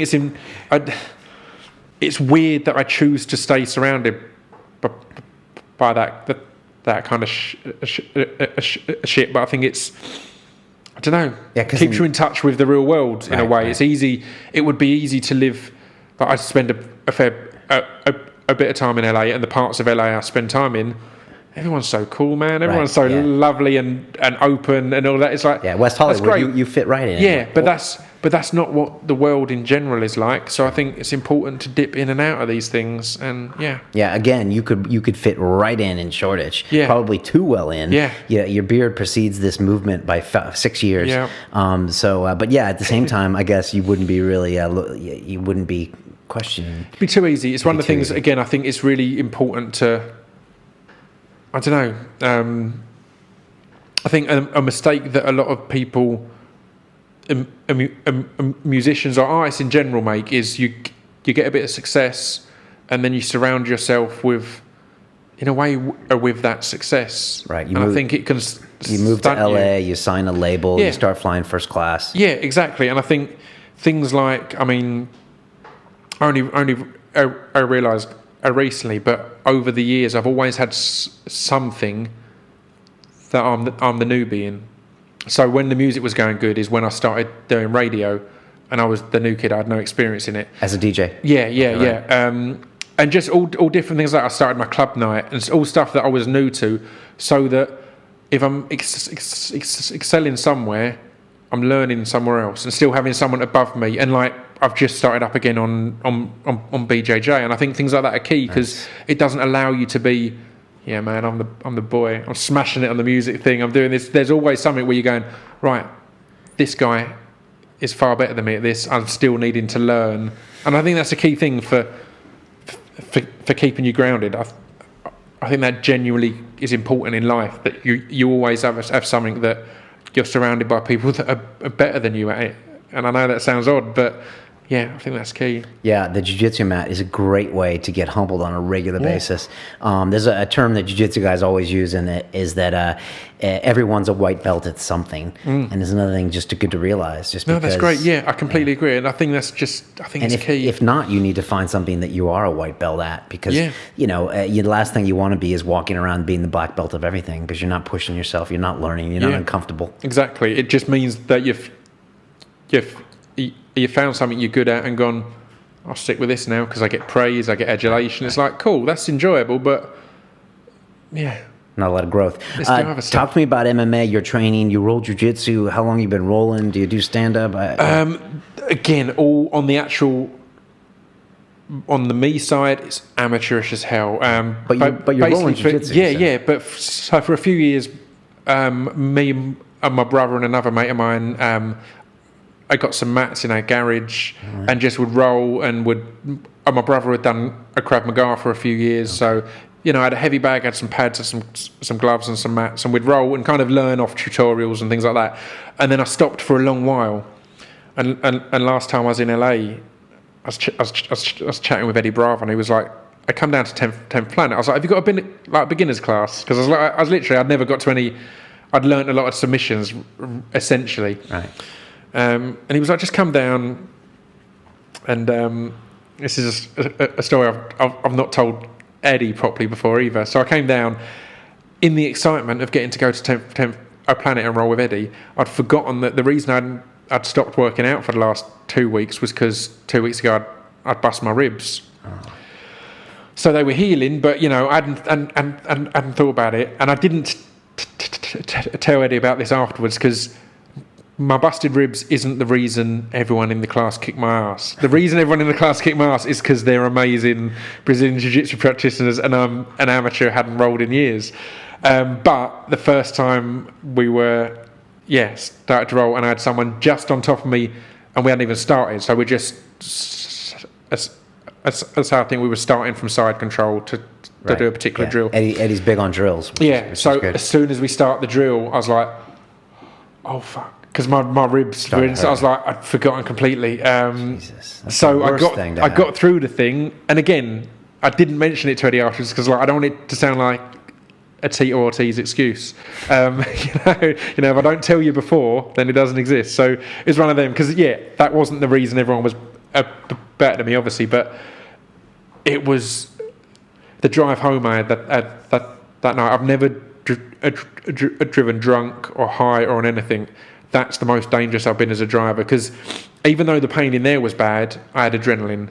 Okay. As soon as I got in the car, adrenaline wore, and I was hazy. Wow. I was hazy because it was literally, I was like, I just need to get back to where I'm staying and get some painkillers, and yeah. So it was painful. Yeah, painful ribs is like the worst I've thing. bust my ribs a load of times because in my live show, again, I grew up more on punk and hardcore, so in my live shows I'll often end up stage diving or crowd surfing or just different things like that. So I've bust my ribs. I've got kind of all wonky, messed up ribs because of that. So do you go pretty crazy for your live performances? yeah, I tend to. And again, I think it's key. I think you should get what you paid for. Do you know what I mean? And I really, or on the last tour, Dan Lassac was kind of mocking me afterwards because I always go a bit nuts, but I kind of, I build up to it. Because it was a Nottingham show and Dan Hardy was along, I went out at 100% already because I was all buzzing because he's a great fighter. I'm a fan. He's a mate, but still it's exciting. He hadn't seen us live before. Okay. We share a lot of love for a lot of different punk bands and stuff like that. So from the start, I went out 100% and going absolutely nuts. And Dan just knew that as soon as I came off, I'd be exhausted. But again, it's great for cardio. It's great for keeping you in shape. If you're on the road and doing a 90-minute show each night, if you can push yourself. And that's jumping around, moving on stage, into the crowd. And moving around into the crowd. And just generally a lot of movement and energy when you're delivering words as well. Okay. It's a great workout because it's working your lungs at different times, at speeds, and yeah. How important is the live show and touring from a revenue standpoint, or just you as an artist performing or touching with fans? From both, it's absolutely key. Again, it's a thing we jumped on really early, and we had a YouTube hit in National Always Kill, which a lot of people have YouTube hits, and then they just sit back, exactly as we're saying there, sit back and go, I've made it. We were like, wow, we weren't expecting that to happen, so now we're going to gig and tour constantly, and we've done hundreds and hundreds of shows, and number one, to get good, but number two, to get your name out there and to get a reputation as a good live act. And that carries the reputation and then building the fan base. That's what gives you a career. Okay. That's the reason I've been doing this for 7, coming on 8 years now as my main source of income, and because it was smashing out there. And again, it's weird because I think if you do it right, it can all overlap. It doesn't have to be that touring is where you make your money, so it's purely a financial thing. It's a balance of the two. For years I've always run my own merch booth. And I had someone I won the show saying afterwards, you do that because it makes you more money. And it's like, well, yeah, it does make me more money, but also it's kind of a win-win. Do you know what I mean? Because each person gets to buy a book or CD or whatever off of me directly. Yeah. I sign it, I chat to them, have photos with them. No one's really losing there. I enjoy it personally, but again, I can't deny that we do sell a lot more merch if we run the merch ourselves. But again, I don't see why that's a bad thing. Right. So that's kind of good because we're all enjoying it, all interacting. Like I'm very active on Twitter and Instagram and everything. So half the people that come to shows I've chatted to at some point. So again, it makes it more of a friendship. Sounds too cheesy, but more than just a financial transaction. Do you know what I mean? It's not just we put our record out, they buy it, cool. It's again the reason I've ended up doing MMA blogs and things like that is because I used to tweet about it a lot. I said it blew my mind when the UFC hit me up about the last a UK show and asked me to tweet some links and stuff like that. It's like you're the UFC, but it's come about because when I tweet about it, it's because I'm genuinely into it. It's not promo. It's chatting about it and discussing. I'll have long conversations with people about different fights, about different techniques, about what should be done about the reffing situation, about what should be done about the weight cutting situation. That's one of the things I discuss the most with people because weight cut. Yeah, I think everyone seems to discuss the problem with weighing in. So with the weight cut situation, people say, well, if you weighed on the day, then you'd have to fight your actual weight. But the big argument there is if you miss weight, so on and so forth. So it's kind of between weighing in the day before or weighing in on the day. And the thing I always argue with people online is it doesn't have to be an either or. Surely you could do a weigh-in the day before as you do now, and a weigh-in on the day with separate financial penalties or whatever, and then gradually it will get people to, and separate limits. So currently the day before, if you're a pound over, or you're allowed a pound, say that's fine, but then say on the day you're allowed £2 or something like that. So, but it keeps everyone then fighting more in their weight and in their correct area. I think one of the states in the U.S. had proposed that at some point, like the day before and the day of, there has to be certain ranges. That's it. I think it should be. That's what I think would work. I completely understand. People say if you do it on the day, then if someone has to pull out, you're screwed. Right. Whereas I think if you're doing both, and there's a varying levels of penalty, fine wise if you're over and things like that. At least then if someone's heavily over the day before, that's not going to work out. Well, and we probably should have you back on. We talk more about MMA and refs and judges. That's a whole other hour. You talk about Twitter. One of your fans tweeted to us and asked about you touring in the U.S. Yeah. You haven't toured in the U.S.? We have, but not for a few years. Okay. So we did.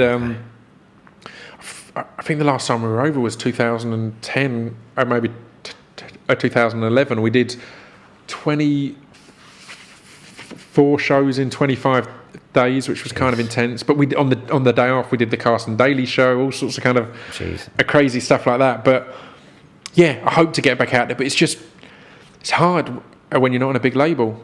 It's as simple as that. Just costs. If you want to be, just costs. Upfront money, just to put that straight together. Away. You're a few grand in the red because of flying, the people, the kit, everything.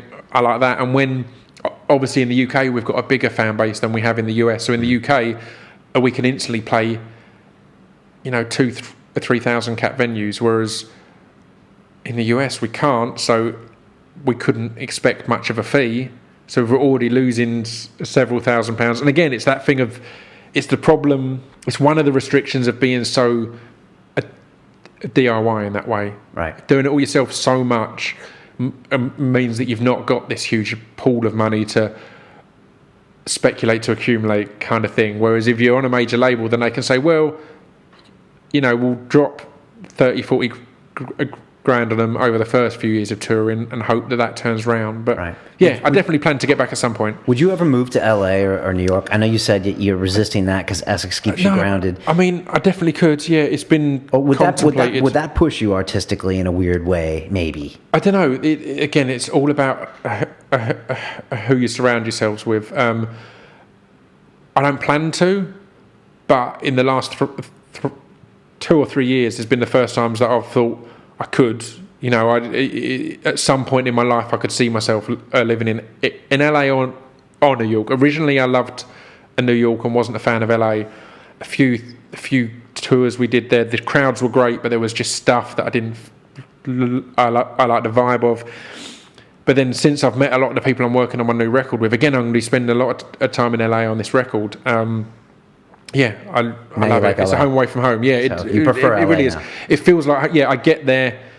It's the first place I've had other than my home that when I come out of the airport and get in my car, I feel like I'm at home. Okay. Do you know? No, it doesn't. It's not got that panic of a new, a foreign country or a foreign land or town. It's, it feels comfortable now there. You must have friends there. You must have made some good relationships to make you feel that way when you land. Yeah, exactly that. And it's great. It's people like, Danny, Alona, I've got a friend out there I always stay with, Kelly, who's a script writer, and things like that. It's just that thing of having that comfort of knowing I'm going to go here. I've got people, I've got work to do, but I've got people I know and people. Yeah, it's funny because I'm from San Diego, but when I go to LA, I don't know really anyone there. So I feel, and it's a city, in my opinion, you can feel really distanced from it. It makes a world of difference. Especially West Hollywood, you're walking around all this nonsense, and you're like. I tried to live out there when I was 18. I went out on my own to try and live. I stayed a lot in Santa Monica. I kind of went about up to Vegas briefly and all other things, and it was horrible because I didn't know anyone, and it's not a pleasant memory as such. I'm glad I did it because it was very character building. Hadn't thought about the fact that I was 18, but in America you have to be 21 to have any fun. To have any fun, yeah. To get and again, yeah. it makes it really hard to meet people if you can't go into a bar. If you're just the random British guy, and I'm not that outgoing. If you're just a British guy strolling around, it's really hard to make friends. Or good luck. I mean, even if you can go in a bar, it's not easy. But it has been the time, and now that I've met people out there, and again, who can take you to the good places rather than you walking around feeling like an outsider and going. You really need to know people, and I bet it probably helps if you do work out there because you can form work relationships. Yeah, exactly. Those are like real relationships, as opposed to maybe just performing relationships. Yeah, what's the next thing that you're going to get your black belt in or try to? I mean, you've done music, you're still doing music, you probably always will. Videos. Yep. I mean, is there something out there where you're thinking, this is what I'm going to do next? It definitely is. There's a film or TV or that kind of area is something. I'm as much of a film nerd as I am a music nerd, or or anything else, or MMA nerd, even that much. Okay. And I'm not going to get my black belt in BJJ anytime soon. I'll work to it, but not too soon. But or film is something I definitely find interesting, which I'd like to try my hand at. But I like all of them things. I'd want to get good at it. Okay. So I'm doing a lot of. I may never do anything in that area, but I'm already starting of doing I'm reading a lot of scripts, I'm reading a lot of things, and just seeing if it's something I feel I can learn. And see, it was right now, you're spoiled now because you are the director and you're the main actor, and you get to seriously perform in your videos. Exactly. If you make a movie, even if you star yourself in it, you're going to have to act for a lot of the time. It's nowhere near as exciting as your videos. But that's exactly it. And that's what I find interesting and exciting, and it's weird because it's kind of shooting myself in the foot. But I know I could go out now as Scroobius Pip and get a role in something, or do something, or get something made. Yeah. I don't want to do that. Okay. I only want to do it if I'm good at it. So I want to kind of learn, earn my stripes, and see where I can go. And if it turns out I'm awful at it, then that's cool. I've learned. Again, I've not got that need to be the best in the world at everything. It's kind of, it's nice to, I want to try these things, and if I'm not good enough for it or not right, I'll work hard. But I could see like a 25-minute music video a la Thriller for one of your tracks where there's a storyline and then a video. I'm sure you've already thought of that. Just a couple last things. Talk to me about your label. I mean, what's it like having Speech Development Records? I know you said you're working with guys like Sage Francis, warrenpeace, Polar Bear, and that must be a completely new experience. It's amazing. I love it. And it's crazy to get to do, and it's like most things, it's been unplanned. I've stumbled into it. I set up Speech Development to put out my solo record, and saw that as being a small side project from Lesac versus Pip, and that again, it got in the top 40. It had Introduction on it and things like that have become some of my most known stuff. So what I had to go through to release that kind of left me with the structure of a label that I could release other people with, and whilst it's not something I can just do freely because it's only me, I've got a guy at my distribution who I work with who helps amazingly, but actually officially employed by the label it's just me. So I couldn't, for example, release someone while I'm touring or while I'm doing this or doing that. But it's great. I mean, Sage Francis is one of the reasons I started doing this. He's an amazing MC and poet, and he opened my mind up to a lot of these things. So it blows my mind to get to release his record in the UK, and B. Dolan and warrenpeace. So it's just cool. And again, it's that same thing of it not having a label. It is a label, but not having a label is it's not a hip hop label. It's just a warrenpeace, a kind of indie, dancey, a bit rocky. Right. I've released a guy called Giacomo Brown, who's like a blues folk guy, but good blues folk, not like the folk that's blown up in hipster areas and things like that. Good raw stuff. And then there's Sage, who is hip hop and rap, and kind of it's getting to do that a variation. I wrote our slogan recently, and we've had our first t-shirts with the slogan out, and it's just Speech Development Records. We may not be for you, and that's fine. And that's what I'm all about. It's exactly about that. And I've had that in my career as well. I've never had that desire. I don't think I'm for everyone. A lot of people will watch this and go and listen to my stuff and go, I didn't enjoy that. That's cool. That's not a big deal. It's not everything is for everyone. That's if you think that way, it's ridiculous. Right, you're looking for the people that really get what you're doing. Yeah, if you get it, then that's amazing. I love that. But I'm not going to hate you because you're not into my stuff. I'm not going to have a personal issue with you. Do you have a heavy male audience? It varies. Okay, it varies. It varies a decent amount. Okay, because I just played it for the girlfriend, and she was like, "I don't get it," and I was like, "How could you not get this?" No, I understand that though. Again, it's just it seems to vary. Yeah. And plus, there was some anger in there, and like I don't know, I always relate to That's that. an intense one to start with, though. Yeah, maybe. But then I suppose there's a bunch of intense ones. Yeah. Of course, I tend to go intense, but yeah. What do you think? And this is a hard question to ask anyone, but what do you think has made you successful? I mean, when I listen to you, it sounds like you've always fully invested yourself in what you're doing. Like it's not like you made yourself perform to those people in line. It's like that was just part of being you, and like doing your own merch. You're like, well, this is just the way to do it. Yeah. I mean, what do you think has done? Because it's not like you're being disciplined. It doesn't. It seems like this just comes natural to you. It's a combination of everything. I think there is a level of just natural. I genuinely think that anyone. Again, it could be because certain things come natural to me, and I've not experienced it any other way, but.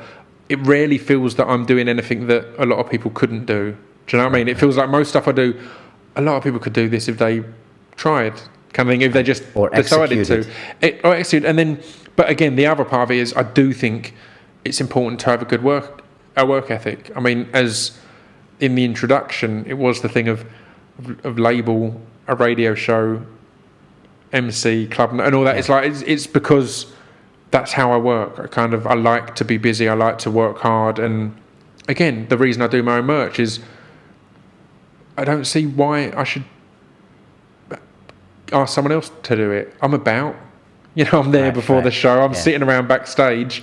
Yeah, I should be doing something. Right, and you'll sell more merch and you make a connection with the fan. And it works for everyone, kind of thing. So it's that. I always a joke with people at the merch stall that up until recently, I'd worked in retail longer than I'd pounced about on stage. So the merch store with anything was more my home. It's just gone over now. I've now been performing longer than I worked in shops. But still, it's like, I worked in retail for 5 years. As I said, I'm good at that. Right. So why not? If that's one of my skills, then I'll put that on the merch table and use it. I think there's, as I said, kind of a lot of luck, some kind of natural ability, I'd imagine, but I think hard work as well, and just deciding to do it. I think that's the thing that a lot of people don't do. A lot of people go, I'd love to be a rapper. Well, go on then. Right. And you saved the money up and you took the year out and you basically, they call it throwing your hat over the fence. Like you basically made yourself do it for a year. Yeah, I did the whole kind of... No backup plan. There's if you've got something to fall back on, you're more likely to fall back.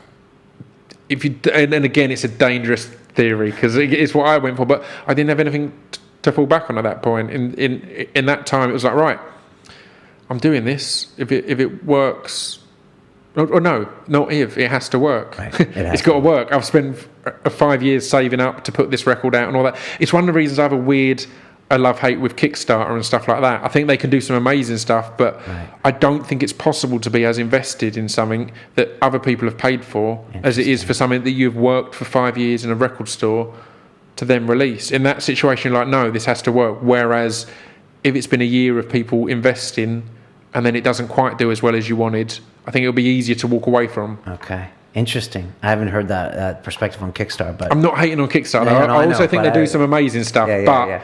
It's why I've never gone that route, because it's like, no, everything I do is a result of the hard work I've done in the past. Right. Everything I do now is a result of the years I've done this and the years I've done that, and all developed into making this final piece. I always ask a few questions at the end. I'm going to hit you with them. If you could make a phone call to the 20-year-old Scroobius, before he was called Scroobius, by the way, quickly, where did the name Scroobius Pip come from? It came from an Edward Lear poem. So Edward Lear is kind of a nonsense poem writer, and it's about a creature that it wakes up in the jungle, it doesn't know what it is. It goes with the fish for a bit, it realises it isn't a fish. It goes with the lions, it realises it isn't a lion, and by the end it realises it is just a Scroobius Pip. It can be its own creature. It's fine to go with all of them things, but it's its own thing. So it worked because particularly at the time I was doing a lot of street art, I was a photographer, so it was that thing of going, right, all of these things I'm Scroobius Pip. I read that definition of why you called yourself Scroobius Pip, and it looked like it was scripted because it's everything that you say you are, as in I'm not anything specific. Yeah. It's crazy. It worked perfectly. But again, to now scratch that down is a lot of people hear that and think, oh, it's taken from a poem and all this. I read that name for the first time in a book of cat names. Generally, it was in a book of cat names. It said Scroobius Pip. I was like, what's that? And looked into it. So it's not that I was sitting in my room reading poetry. It was like, no.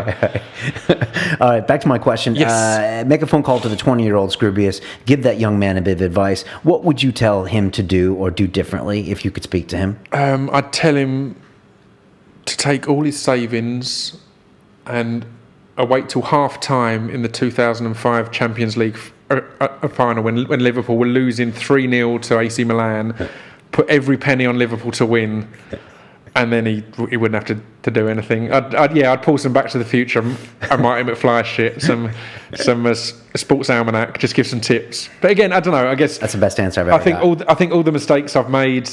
I'm not a believer in the one goal should be happiness. I think we need to experience a wide variation of emotions, and I think as sad as that can be, everything I've been through has brought me to where I am today, and I'm fine with that. Okay, good answer. Best advice you've ever received throughout your career, business or personal?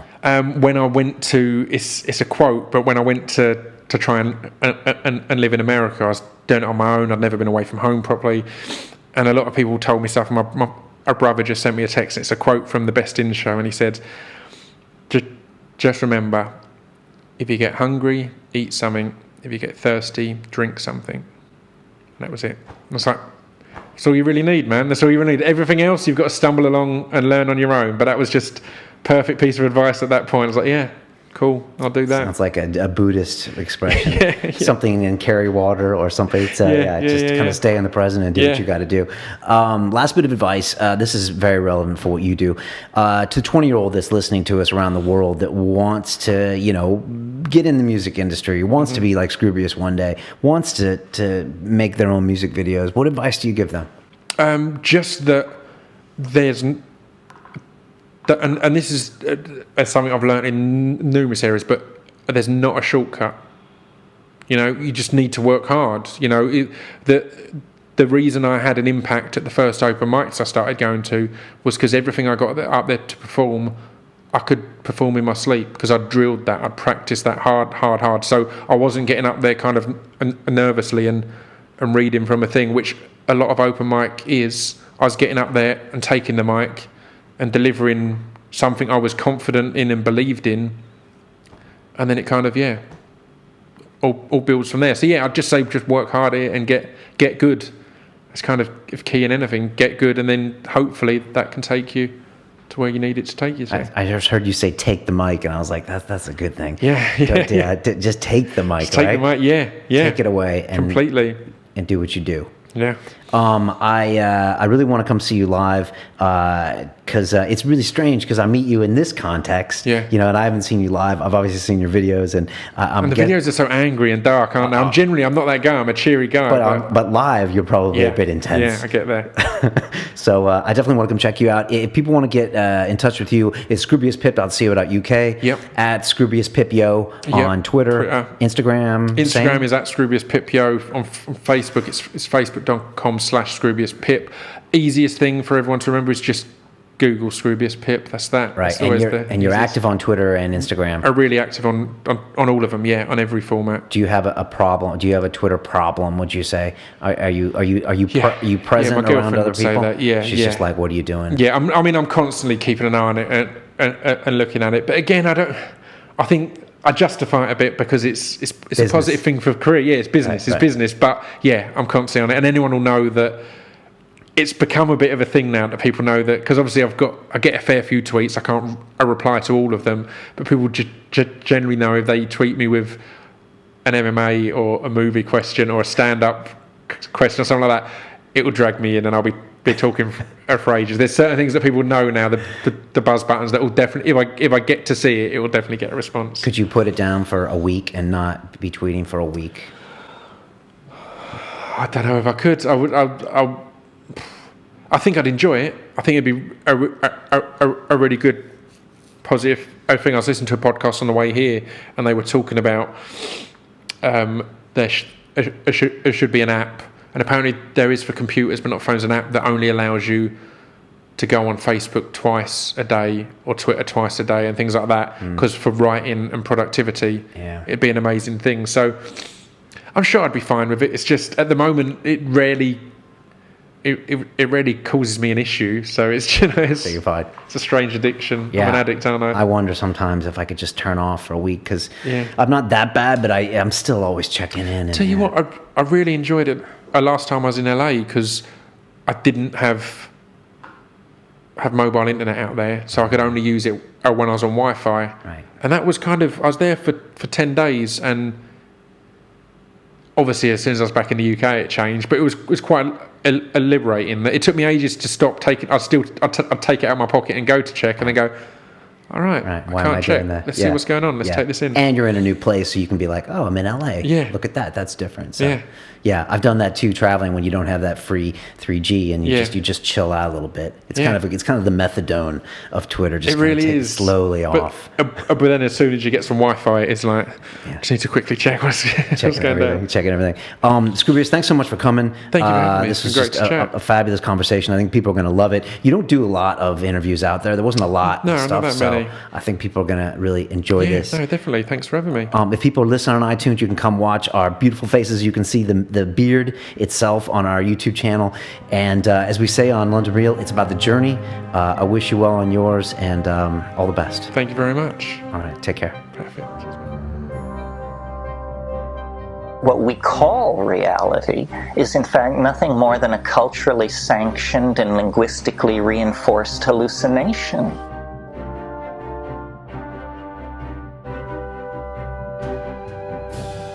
This week, London Real meets UFC fighter Dan Hardy.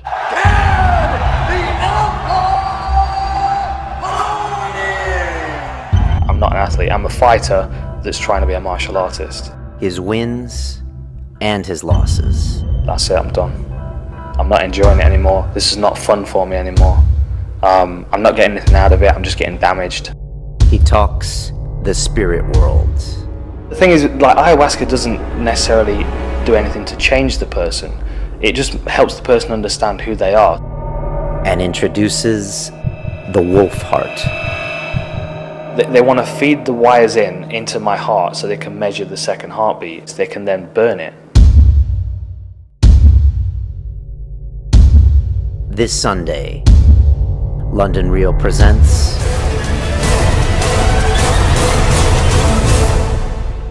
Dan Hardy, Uncut. Every subject's on the table, so feel free to ask away.